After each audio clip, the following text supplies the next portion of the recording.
ലോക്സഭാ തെരഞ്ഞെടുപ്പ് അടുത്തതോടെ എല്ലാ മതവിഭാഗങ്ങളെയും ഒപ്പം നിർത്താനുള്ള തീവ്ര പരിശ്രമത്തിലാണ് രാഷ്ട്രീയ പാർട്ടികൾ. ക്രൈസ്തവ ന്യൂനപക്ഷങ്ങളെ ബി.ജെ.പി. നോട്ടമിട്ട് തുടങ്ങിയതോടെ മറ്റ് തന്ത്രങ്ങളുമായി CPM-ഉം രംഗത്തെത്തി. ക്രിസ്ത്യൻ മതവിഭാഗങ്ങൾ അഭിമുഖീകരിക്കുന്ന പ്രശ്നങ്ങൾ പഠിക്കാൻ നിയമിച്ച JB കോശി കമ്മീഷന്റെ റിപ്പോർട്ട് നടപ്പിലാക്കാനാണ് സർക്കാർ നീക്കം. JB കോശി കമ്മീഷന്റെ റിപ്പോർട്ട് ഉടൻ നടപ്പാക്കുമെന്ന് മന്ത്രി V. അബ്ദുറഹിമാൻ വ്യക്തമാക്കി. സംസ്ഥാനതല ന്യൂനപക്ഷ ദിനാചരണം തിരുവനന്തപുരം അയ്യങ്കാളി ഹാളിൽ ഉദ്ഘാടനം ചെയ്ത് സംസാരിക്കുകയായിരുന്നു മന്ത്രി.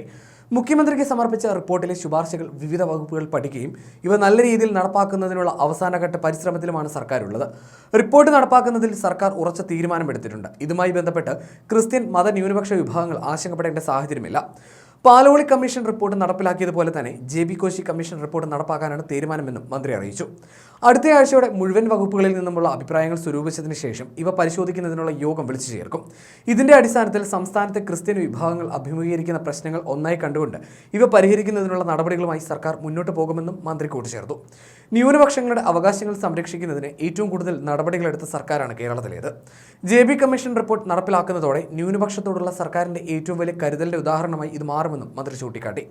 സംസ്ഥാനത്ത് ചില മുസ്ലിം നേതാക്കൾ നടത്തുന്ന പ്രസ്താവനകൾ അപലപനീയമാണെന്നും മന്ത്രി പറഞ്ഞു. കേരളത്തിലെ മതസൗഹാർദ്ദത്തിന് വിലങ്ങുതടിയായി ചിലർ നിൽക്കുകയാണ്. ക്രിസ്മസ് ആഘോഷങ്ങളിൽ നിന്നും വിട്ടുനിൽക്കണമെന്ന് പറയാൻ എന്ത് അവകാശമാണ് അവർക്കുള്ളതെന്നും അദ്ദേഹം ചോദിച്ചു. മതസൗഹാർദ്ദത്തിന് വിലങ്ങുതടിയായി നിൽക്കുന്ന വ്യക്തികൾക്ക് അർഹമായ ശിക്ഷ നൽകുമെന്നും മന്ത്രി അഭിപ്രായപ്പെട്ടു. ചടങ്ങിൽ ആന്റണി രാജു MLA അധ്യക്ഷത വഹിച്ചു. ക്രിസ്ത്യൻ ന്യൂനപക്ഷങ്ങൾ തിങ്ങിപ്പാർക്കുന്ന തീരദേശ മലയോര മേഖലകളിൽ വിദ്യാഭ്യാസ തൊഴിൽ ഉന്നമനത്തിനും കൃഷിക്കും പ്രത്യേക പരിഗണന നൽകണമെന്ന് ജസ്റ്റിസ് JB കോശി കമ്മീഷന്റെ റിപ്പോർട്ടിൽ പറയുന്നു. ക്രൈസ്തവ വിഭാഗങ്ങളുടെ പിന്നോക്കാവസ്ഥ പഠിച്ച കമ്മീഷൻ പട്ടികജാതി വിഭാഗത്തിൽ നിന്നും ക്രിസ്തുമതം സ്വീകരിച്ചവരും തീരദേശവാസികളുമാണ് ഏറ്റവും പിന്നോക്കം നിൽക്കുന്നതെന്നും ഇത് പരിഹരിക്കാൻ പ്രത്യേക കമ്മീഷൻ വേണമെന്നും വ്യക്തമാക്കുന്നു.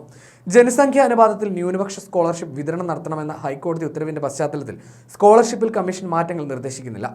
ന്യൂനപക്ഷ വിഭാഗങ്ങൾക്കുള്ള സ്കോളർഷിപ്പ് 80:20 എന്ന നിലയിൽ മുസ്ലിം വിഭാഗങ്ങൾ കൈയടക്കുന്നുവെന്ന വലിയ പരാതിയും പ്രതിഷേധവും ക്രൈസ്തവ വിഭാഗം ഉയർത്തിയതിനിടെയായിരുന്നു 2 വർഷം മുമ്പ് ജസ്റ്റിസ് JB കോശി കമ്മീഷനെ സർക്കാർ നിയോഗിച്ചത്.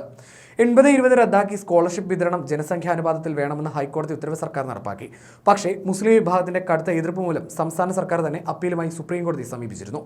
സ്കോളർഷിപ്പ് കോടതി പരിഗണനയിലായതിനാൽ അതിൽ JB കോശി കമ്മീഷൻ കാര്യമായി ഇടപെട്ടില്ല. പരാതികൾ ഏറ്റവും കൂടുതൽ ലഭിച്ചത് നിയമനങ്ങളിലായിരിക്കെ അതിലായിരുന്നു കമ്മീഷന്റെ പ്രധാന ശുപാർശ. നിയമന റൊട്ടേഷൻ പ്രകാരം പരിവർത്തിത ക്രൈസ്തവർ പിന്തള്ളപ്പെട്ടുവെന്നാണ് പ്രധാന പരാതി. ഇവർക്കും ക്രൈസ്തവ സമുദായത്തിലെ പിന്നോക്കക്കാർക്കും PSC നിയമനങ്ങളിൽ സംവരണം കൂട്ടണമെന്നാണ് ശുപാർശ. തീരദേശങ്ങളിൽ താമസിക്കുന്ന ക്രൈസ്തവ വിഭാഗം അടക്കമുള്ളവർക്ക് പുനരധിവാസത്തിന് കൂടുതൽ മെച്ചപ്പെട്ട പാക്കേജ് വേണമെന്നും ശുപാർശയുണ്ട്. പുനരധിവാസത്തിനുള്ള തുക കൂട്ടണം. വീട് വെച്ച് നൽകുന്നത് തീരദേശത്തിനടുത്തായിരിക്കണം. മലയോര മേഖലയിൽ ക്രൈസ്തവരടക്കമുള്ള എല്ലാവരും നേരിടുന്ന വന്യമൃഗ ഭീഷണിക്ക് പരിഹാരം വേണം. വന്യമൃഗ ആക്രമണങ്ങൾക്ക് അർഹമായ നഷ്ടപരിഹാരം നൽകണം എന്നിങ്ങനെയാണ് ശുപാർശകൾ.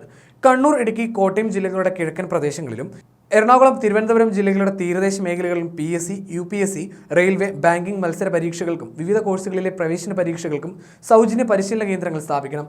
കുട്ടനാട് പോലെയുള്ള പ്രളയബാധിത മേഖലകളിലും തീരദേശ മലയോര വനാതിർത്തി മേഖലകളിലും സ്കൂൾ, കോളേജ് തലത്തിൽ സൗജന്യ ഹോസ്റ്റൽ സൗകര്യം ലഭ്യമാക്കണം.